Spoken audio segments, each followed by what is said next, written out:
Hey, Magic fans, welcome back. This is your captain speaking here on Capnclydes MTG. Today, Bloomburrow, the best set of the year? Well, probably.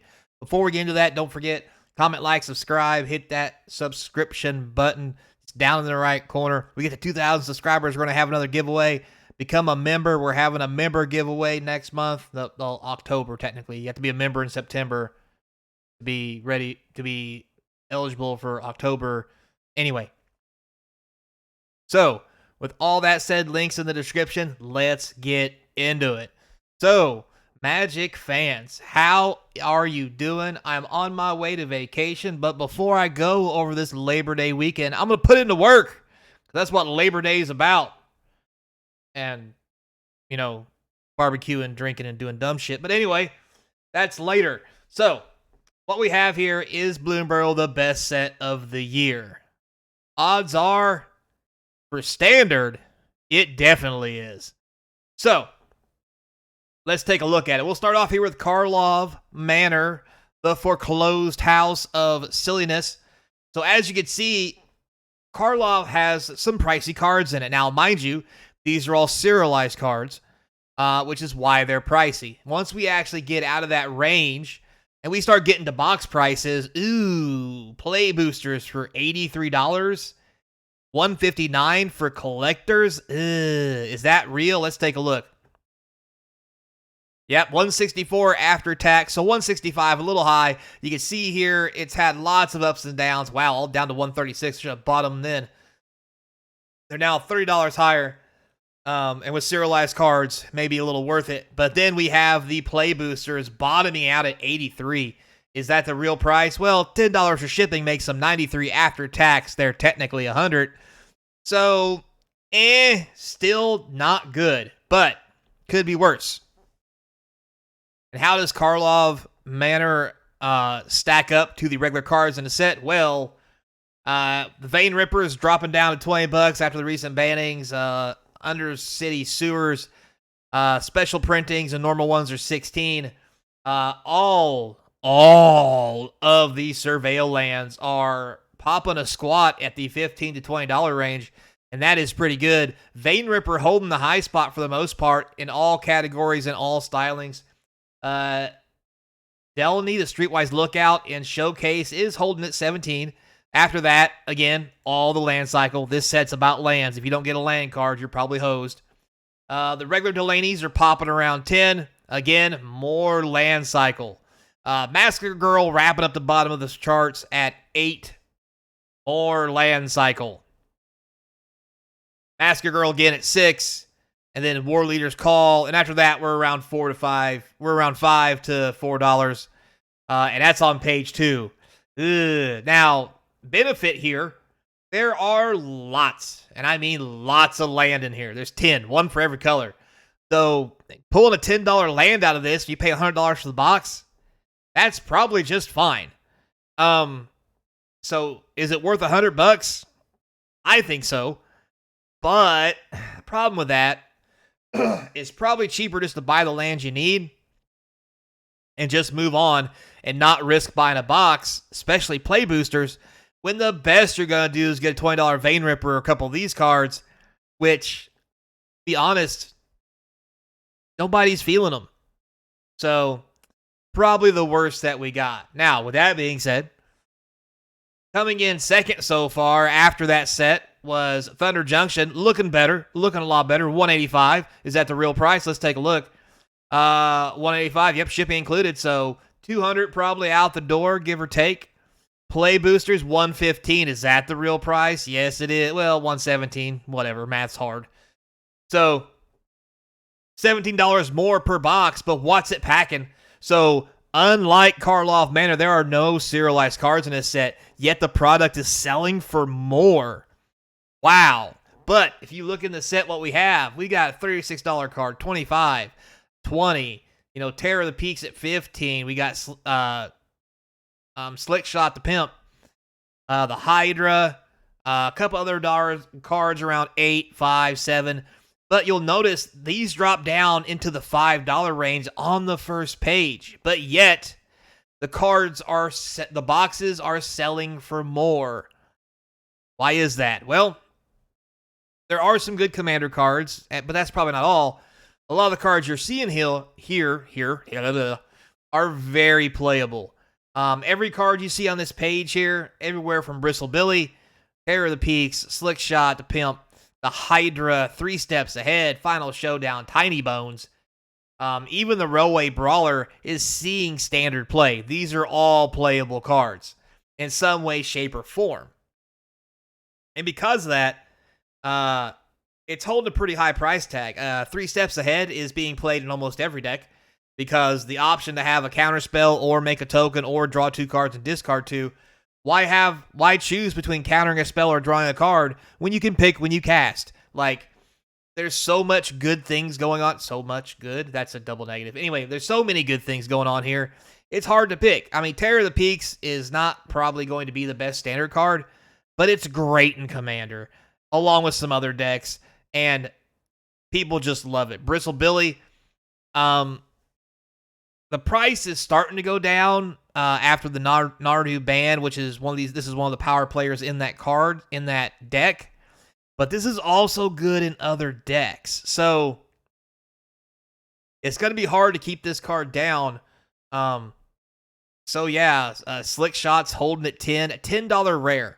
Now, a $10 rare holding at $10 months after release is pretty amazing. I mean, you look at most of these cards, they're all mythics, except for 3 Steps Away. It's a rare, but only at 5. And that's what we normally expect from rares, is 5. Now, Karloff Manor, the rares, which are lands, are coming in anywhere from 5 to 20. So you would think it'd sell better than this, but like I said, the lands are good, but they're not good enough where you're like, oh, I want a play set of 4 of each of these lands. Not so much. They're popular because Commander puts them in every deck. Modern puts at least 1 in every deck because it surveils. You can fetch it, put it into play tapped at the end of your turn. Don't have to worry about it coming in play tap. Plus, you get to stack the top of your deck. Same goes for Legacy and Vintage. So, with those variety of formats to choose from, those land cards are very popular. But they're just not carrying the set because people don't want play sets of 4. They just want 1. So, they may buy a play set of 4, but that's all they'll ever need. So there's that. Now, with all that said, let's take a look at our shining star so far, the newest, the coolest, Bloomburrow. So how's this stacking up to the rest? Well, you're looking at collector boosters at 231 still after release, a month after release. Started off at 243, still hanging in there at 231. It did spike up to 249. Now at 231, it says, what's the real price? 231, so it is correct. That's with shipping. We haven't seen a collector box hold like this in forever. And let's not forget, there are not serialized cards in this either, like Karloff Manor. So looking at the play boosters, 134. People are paying 150 out the door. Is that the real price? 136 currently. Well, easily 150 out the door. And this is with it going down from some actual upticks, which is amazing at where we're at the release of this set. So why is that? Well, let's look at the cards. Clearly, the collector boosters are held up by all of these sweet raised foil cards. No, they're not serialized, but they are anime, and they are beautiful. They're the border being raised, and you guys, if you didn't watch the channel and see me pop my 2, go back, check them out. God, it's worth the watch. They are something special. And no, they're not thousands of dollars like serialized cards, but the probability in a collector box to hit $100, $50, $60 card pays for a third of your box. And with the rest of the set packing heat as well, it's nothing but good. So, we have that. You look down here, we start getting to the real cards. We start off with the most expensive card in the set, a rare, which is $35. Now, granted, these only come in collector boxes. They're still rares. Rares. I'm going to say it for you for the cheap seats. These rares are more expensive than the mythics. Did you hear that back there? This is insane. So if we actually get into the actual cards that are worth money that are not rares. We'll see that rares are still on the menu. Over here, the original 3-Tree City that you can get in the Play Booster, $18, topping the charts. Followed by Innkeeper's Talent, $13 to $20, topping the charts. Let's see if it's actually 13 or if it's 20. $17.99, $18 after shipping. I hate how people put shipping in there different and then lower the price like they're going to save you some money. Just put it all in there at one price. Jesus Christ. TCG Player charges you for the total sale regardless if you have shipping on there or not. It's total sale plus shipping, so all you're doing is trying to scam people. But anyway, so again, 2 rares are the best cards in this set. That says a lot about how good this set is. Then we start moving into the Powerhouse Mythics. We got It Feathers Night, 16. We got Bearwood, 15. We got the Eater of All at 16. We've got the Ripple Rogue, Riptide Rogue, Ripple Rogue at 15. Different Bear, different Eater. Beza's starting to get a little cheaper, but still climbing the charts. Rotten Mouth Vipers being pretty popular. And then you get down here, more of the same. You get the Caretaker's Talent. It's around $9.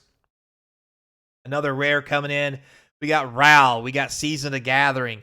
We got Otterball before we actually hit the $5 mark. And that's on page 2. You hear me? Page 2. Most of the other sets petered out at page 1. This is 2 pages deep. Now, granted, that first page was a lot of foil cards that were raised foils.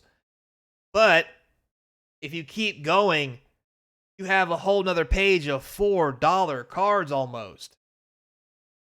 Like, the hits just keep coming, and these are all playable cards. Mockingbird, making a name for itself. All the Seasons, making a name. Storm Splitter. I mean, basically a new combo piece. We've got Helga and Glarb, the infamous Cool Claw, Fable Claw reprint.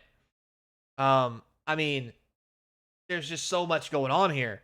Again, we're on page 3, and as you can see, Bloomburrow is knocking it out of the park.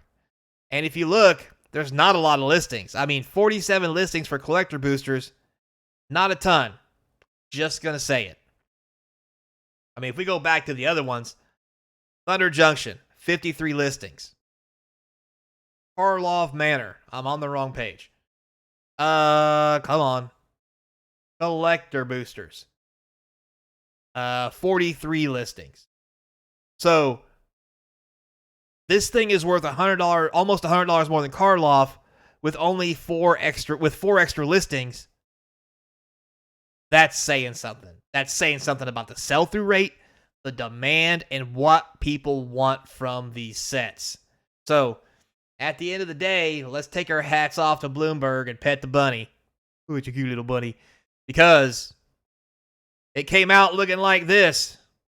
And we thought, oh, it's cute. And then when we got it, it looked like this. So, yeah. Congratulations, Bloomburrow. The first great standard set we've had in a long time. So until next time, be kind. And as always, I hope to see you crossing the game table.